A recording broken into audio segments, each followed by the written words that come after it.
Welcome back to another episode of Yachting Unplugged, where we bring you the most unbelievable yachting news. It is unfiltered, unedited, and unscripted. Well, Kim, I would normally say that's absolutely how we roll. That's how we've always rolled. But today, I did bring a little bit of written information because there's a few things. We have a lot to report. Oh my goodness! In just 2 weeks, right. And here we are, 2 weeks after our last episode, and there is a lot to report. And some of this I want to be real accurate about. So for the most part, we'll stay unscripted, but I'm going to pull these notes up for a couple items that I really want to get right. Well, you're forgiven. So thank you. Let's give a few thanks before we start the show. We are here at the iconic Pier 66 that recently reopened after years of development and planning. It has been unbelievable, and look at this place. It's spectacular. We're sitting at the main pool deck, and I mean this pool is remarkable. You can't see it. We're looking at it. You could look at the marine behind us, but I mean this is just spectacular. It is a absolute Caribbean resort right here in Fort Lauderdale, right on the entrance to Fort Lauderdale Beach. It's also a residence as well. 88 residences. This is actually going to be on my vision board, my bucket list to live here someday. And maybe I'll just start with joining the club for now. Join the club, absolutely. So John Meyer, if you're listening, I will be joining the club. But yeah, great location. Hats off to them. Big props to Megan Lagasse Washington, who's the dock master and director of the Marina for Tavistock. Unbelievable. And really thanks to the whole team here for hosting our show. And I know you have some thanks to give as well. Well, yeah, I do. And I also want to throw something out to Megan as well, because she's been so gracious and so amazingly helpful. I'm looking forward to having a conversation with her in the Yachting USA podcast, in that she's at the sharp end of the spear with so much marina development and so many things that are happening through these properties. Really want to hear it through her words. So looking forward to that. Yes, she will be definitely on our show. Yes. Well, I'd like to just jump right in. The forgotten news? We forgot some news. Well, that happens. The biggest news for us, I think, really, that we forgot, and I really want to say thank you to Frank Hogemeyer and the NMMA, the National Marine Manufacturers Association. Major win against NOAA. It's a win. It's you know what it really is. It's what happens when you come together as a community and raise your voice. Yes. So this is all about the speed restrictions for vessels over 35 feet on the east coast of the United States to protect the right whale. There's only 350, 60 of these beautiful mammals left in the ocean. I agree, we need to do what we can to prevent the ship strikes, to prevent loss of the life of these whales. But the proposal was going to really be detrimental in shipping and boating. Something as simple as building a yacht in New Gretna, New Jersey at the Viking Yard and sending it down to their Riviera Beach facility for delivery. To have to limit the speed of that vessel coming south to 10 knots is onerous. And you could take that example across so many different commercial platforms. Right. And the communities that would have been affected, again, we talked about the ripple effect, and the communities that would have been impacted by that speed restriction, if you will. How many miles out? I believe it was like 3 miles out that we could not obviously chart those waters.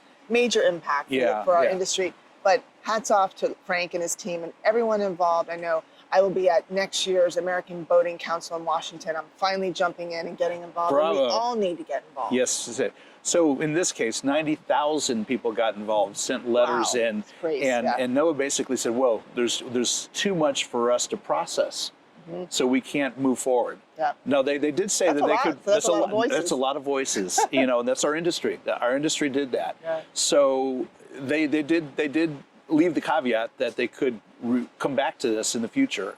So it's not completely done, but for now we have a reprieve. But let's talk about technology and how technology will play a major role in the solution. It's, how do the mammals and the industry and the community, how do we all boaters coexist? And through all technology, whether we tag the whales, through monitoring, we will get there, and thanks to technology. There's no question about it. Whether it's tagging or underwater sonars, there's some really amazing sonar systems that are available for recreational vessels as well as commercial vessels. And I think as we go in the future and we're paying attention to this, because it's not just the right whales, there's so many other boating accidents that happen because of collisions. Yes. The technology will eventually catch up, and their solutions will be found in innovation.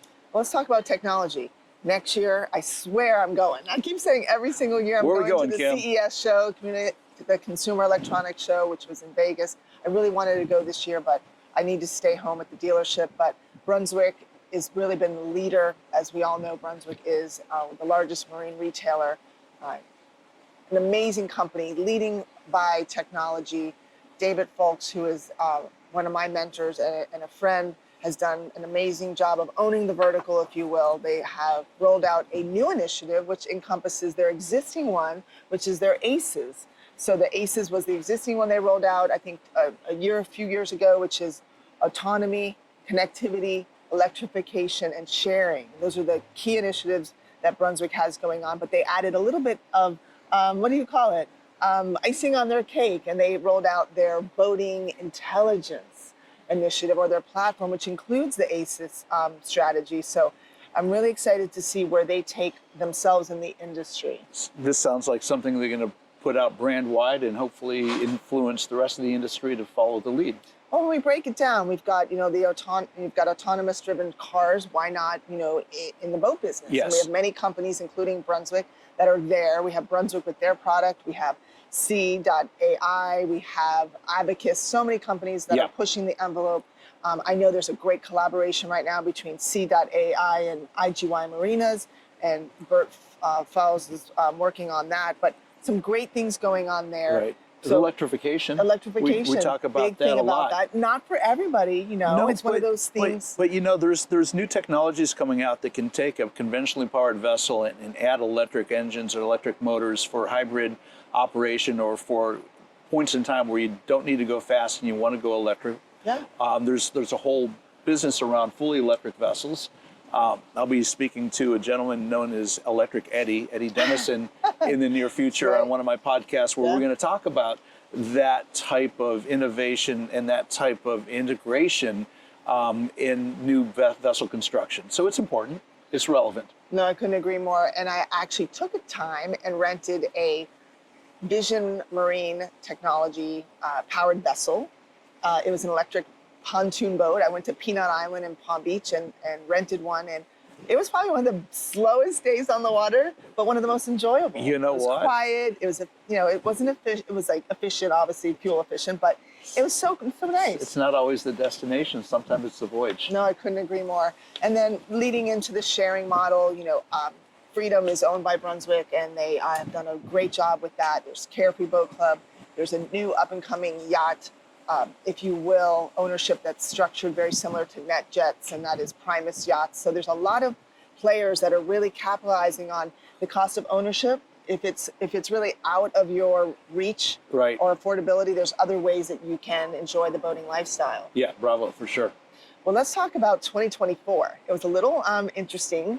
A lot of financial reports are coming out right now. Well, it's behind us. Right, it is. But Brunswick did report, along with MarineMax and OneWater and a lot of other companies, that 2024 was a soft year. And I think we all experienced that, speaking as a business owner, and you being one as well. It was a challenging year, but I wanted to quote... A lot of uncertainty in 2024. But 2025 seems somewhat optimistic, if you will.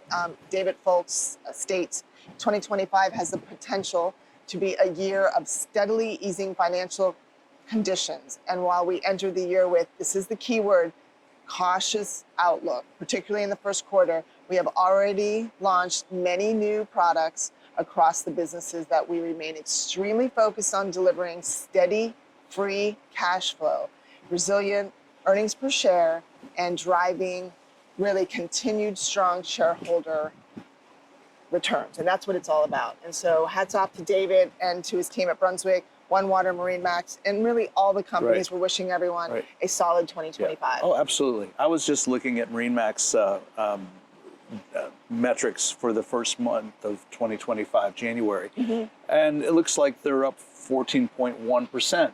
in the month. Now that's just a small snapshot, but that's a nice trend to begin the year with. No, absolutely. And speaking of marine, Max, you know, a good friend of mine is a director for Aquila, Yes. and some interesting news is coming out. So we're going to call Nick. Do you want to share what's happening at the Miami show with them? Well, they've got their new 46 coming out. It's an interesting model in that they've got foil technology built into the hull design. Yeah. In a catamaran 46-foot boat. This is actually by volume a pretty good sized boat. Now we're seeing foiling technology that's been developed in other industry disciplines, often found in sailing, bringing it into the power yacht, motor yacht space. Now that I'm fascinated. I'm excited to see. I hope the boat's out of the water in Miami so I can see it. We're going to call my good friend Nick Harvey, who's a director at Aquila, and we're going to see where to find him at the Miami show. All right, so we're giving him a call, everybody. So hopefully he answers. Oh, here he is. We have Nick Harvey. Hey, Nick, how are you? I'm doing great. How are you doing on this fine Friday? Well, you are in the hot seat on Yachting Unplugged. We're actually talking about you right now. Hope your ears are burning. yes. Oh, you're catching me live. I love it. Yes. Nick, we heard that you're going to be in Miami later this month with some of your new models, and I'm really fascinated about your foiling technology that you're bringing out. So can you give us about a 30-second rundown of what that's all about and where we'll find you in Miami? Yeah, absolutely. Well, thanks for reaching out. Yeah, so we're super excited at Aquila Catamarans. We're going to be in the Miami Boat Show at the One Herald Plaza location on the downtown side. We'll be on Dock B, which is where we've been the last few years, sort of towards the end of the Dock B there. And we're going to have a really nice display of 9 boats, and I think the stars of our display are going to be those 2 new coupe boats, the 42 coupe and the 46 coupe, that are going to feature the Hydroglide foil technology as standard on them. How exciting. Fantastic. Well, we look forward to seeing you there. So we'll see you at Herald Plaza the 12th through the 16th on Dock B as in boy. Yep, that's exactly right. And come and learn all about, why we decided to make foils standard on these boats. We have extensive experience with foils since we started that on our 36. So we can't wait to explain all of that to all the visitors and showcase them. I'm excited to see it and look forward to experiencing it, Nick. All right, well, thanks for your call and thanks for being in the hot seat. Absolutely. We'll see you at the show. Sounds good. Ciao. Yes. Take care.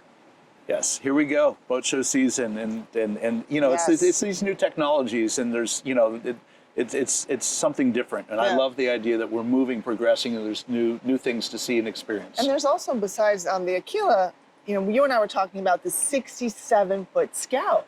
Crazy, outboard the driven. largest center console that exists today. Yeah, it's crazy. So yeah, I have to bring in my large yacht side of this coin, so to speak, and I mentioned this to you yesterday, Kim, and this is something that boat builders need to really kind of get their head around. That it's cool that you're into a 67-foot boat, but because of the value, the cost of this boat, you are going to have some issues with insurance. And where I'm going with this is I hope the boat builders understand that most boat owners that are going to be moving into a boat like this are going to be coming from a smaller boat. Many of them will have a hard time getting that boat underwritten if they don't have a full-time captain, at least for the first year, because they're going to need to have that captain to operate that boat. And if they want to operate that boat themselves and be insured, that captain is going to have to write a certificate of competency for that owner or whoever is designated by that owner to ultimately operate the vessel, which means these vessels are going to have crew accommodations. And so now we're getting the smaller boat builder moving into the crew-served yacht, which I applaud. We've watched the boat building industry in the United States diminish over so many years, where fewer and fewer crew-served boats are being built. So Scout's building a boat that potentially is a crew-served boat. Bravo. I'd like to see more of it. No, I definitely am excited about that, but definitely we talk about insurance, and so it's super important that anyone that wants to scale and go from a smaller center console to something of that size and be owner-operator, there's so many great outlets to really sharpen up your captain, whether you take a captain's course, but at the helm training, the National Safe Boating Council is, that website has all the sources that are captains that are available that can help you get your boating skills refined to handle a vessel like that. Yes, absolutely. I couldn't agree more. Safety, as I always say, boat smart from the start. From the start. Well, let's go with, here we go. We're starting another round of boat shows. Now we're coming into the, as we call it, the hat trick. We've got the 3 best shows in regards to here in America. I love South Florida. I call it home. We've got the Miami Boat Show coming up in February. It's where I grew up. I grew up in Miami Beach, and I will be at the convention center most of the time with some of my crew and my team at Harold Plaza, so I'll be floating around. Fantastic. So that's an exciting show. Yep. Well, and it's something interesting. Kim and I both work with Informa, and we work with these boat shows. And Palm Beach Boat Show is coming up in March. Palm Beach Boat Show is now going to start on Wednesday, the 19th of March. Historically, it's always started on the Thursday. And so, of course, Informa wants us to help spread the word that we're starting this show a day early. So pay attention. Wednesday, the 19th of March, show opens. You want to plan to come in. And that's the best time anyway. It's the middle of the week. If you really want to walk the docks without risking your life and limb being knocked into the water, that's a great day to walk the docks and see a lot of the show. Yeah. They've also done something else which is really remarkable. Just as here at the Fort Lauderdale venue during the Fort Lauderdale Boat Show, we have the Super Yacht Village.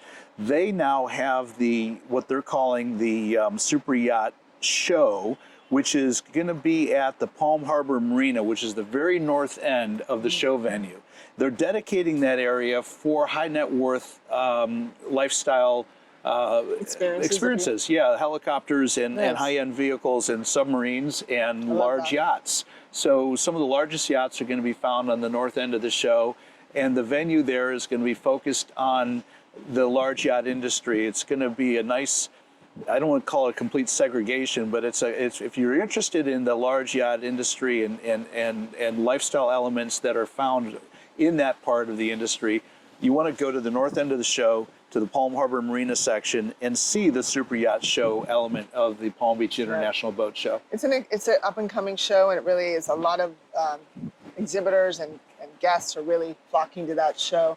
But back to Miami, folks. The show does open at 10 o'clock on Wednesday, the 12th. Usually it opens at noon, 10 o'clock on Wednesday. So make sure that is our VIP day. And like Rick said, if you want to go and there's not a lot going on, it's in the middle of the week, so there's not a lot of strollers and families and things that might get in your way. But if you really, that's a great day to attend. Absolutely. And don't forget, the Windward experience is a great opportunity for you to have unlimited food and drinks and music and all sorts of networking. Those are great. I know we have just to get out of the crowd for a while. Right, I know. And I know there's a few guest appearances happening at Windward at the Miami Boat Show. So check out the Miami Boat Show online. You can we'll put the link below.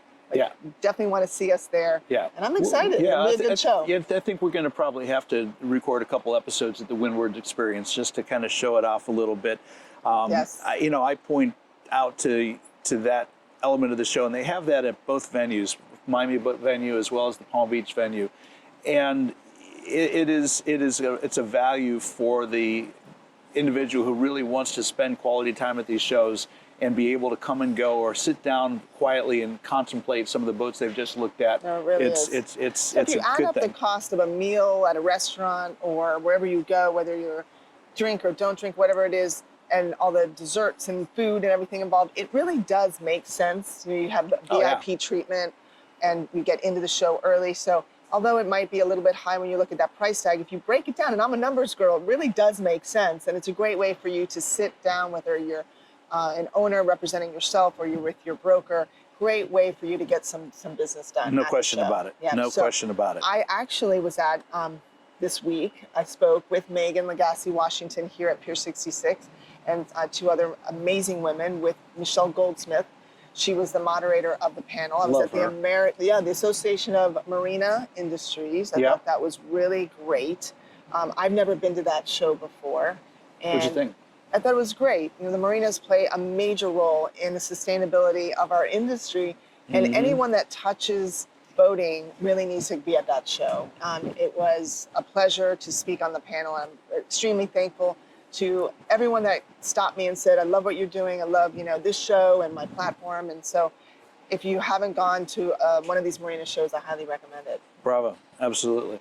All right, now let's get into the captain's corner, because captain and crew corner, we have a little bit to report. Well, yeah, and this is one of the reasons why I brought out something here to be as specific as I can be. It's important.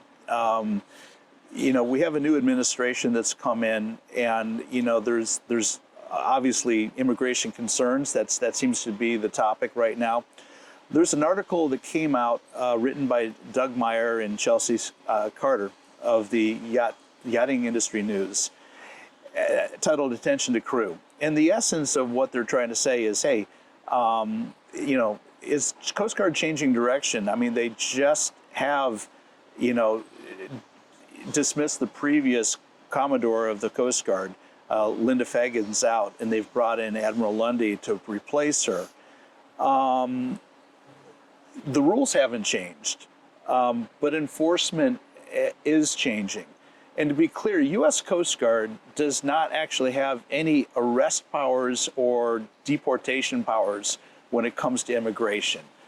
They can come on board and they can check visa status and all of that. And then, so they choose, they can reach out to ICE.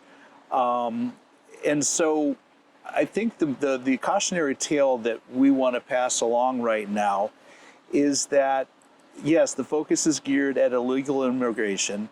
And it would be dangerous to assume that the yachting industry will be overlooked.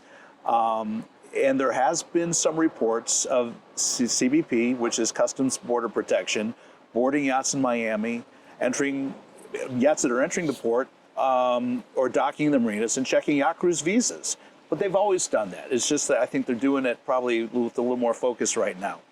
And there was a report that Customs and Immigration boarded a vessel in Palm Beach and found a crew member in violation of the B-1 visa and was immediately deported. That's not necessarily anything new either, other than I think there might be more and more of that, and because of what's happening in our country right now, that's going to be reported more frequently.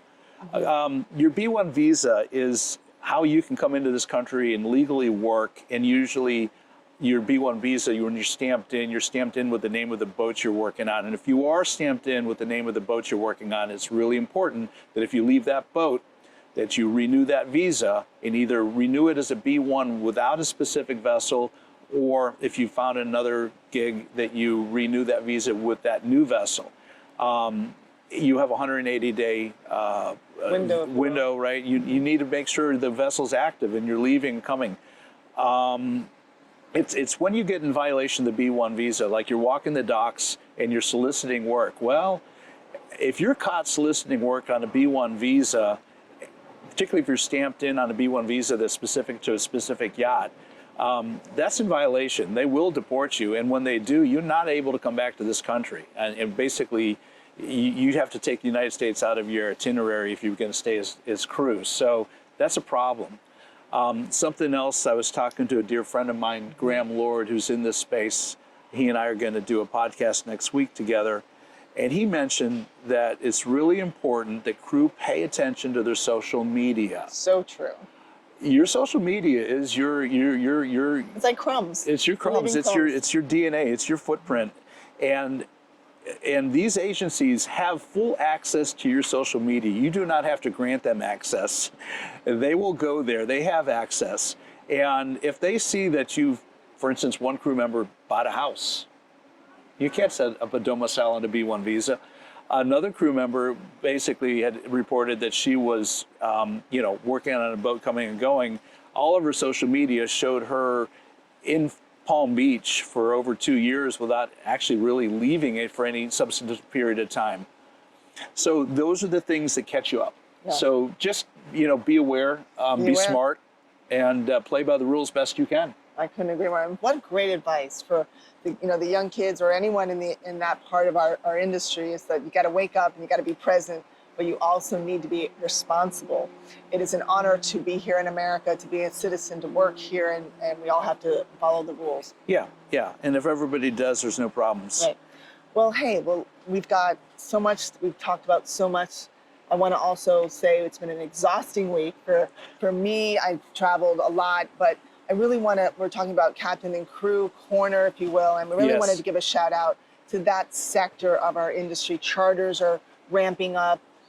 Crew, I know it's glorified on below deck, and you see so much going on of how exhausting it can be. Do you want to talk about that? Well, yeah, wow. And I do talk about crew charter, what that charter space looks like. We had a tragedy here in Fort Lauderdale last weekend. I'm not naming names or vessels, but it occurred at the Lauderdale Marine Center, and a captain walked into a yacht management company that was based at Lauderdale Marine Center, brokerage house, talking about his recent experiences doing back-to-back charter. He was visually, physically exhausted. Who knows? Possibly dehydrated. No, we don't know what happened. It's no good reason to speculate, other than he walked out to his boat in the late afternoon, early evening, was climbing a staircase, collapsed, fell into the New River, was found the next morning, obviously deceased, and this is on the heels of his basically complaining about exhaustion. Yeah, too much work and not enough hours of rest, which is a whole thing in the yachting crew charter space. You are mandated. In talking to some people in the space, one of the comments I got back, and I think it's worth repeating, is as a yachting professional, at some point in time, you need to also understand when it's time to say no. Right. And it's not just that. We recently, we heard 2 days ago, was it last night, we had the American Airlines crash with the helicopter. It's for all industries. We all need to be very aware and staff accordingly that human error does happen when we're exhausted. Yeah, I mean, so it's heartbreaking, and condolences to anybody associated with that tragedy up in D.C. And that's a human factors tragedy. We don't know the real reason for it yet, but there's no question about it that the two sets of pilots didn't see each other, and a lot of lives were lost because of that. Yeah. So in the crew space, it's really important, I think, that we pay attention to our mental acuity, how well we're doing, and when we notice ourselves suffering a little bit, it's time to step back. Right. Well, they say there's artificial intelligence. Now we have boating intelligence. Yes. There needs to be human intelligence. Human intelligence, when it comes absolutely. to, we all have to listen to our bodies, and I, for one, know firsthand when your body is whispering things of warning, the whisper of a warning, and that warning becomes a scream, it might be too late at that point. So listen to your bodies, folks. Pay attention. And pay attention. From last week, it was 2 weeks ago, God's time flies, we talked about a change here locally in the industry with the USSA, and we announced that the board had released Nauticom and Kitty from her role in... what a great tenure. 16 what a years. great run. She's been an amazing asset to the organization. But, like anything, there's seasons, and life goes on, and we'll see where that goes. Absolutely. Well, there's a follow-up now. The board did release a statement yesterday. I'm not going to read the whole thing, but I do want to read. I want to share some of this because I think it's worthy of being shared. The essence is that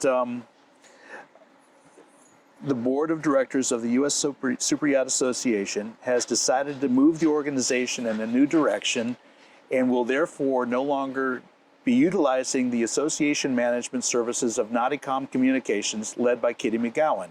We extend our sincere gratitude to Kitty and the whole Nauticom Communications team for their vast contribution and commitment to the organization's mission through nearly 16 years of dedicated service.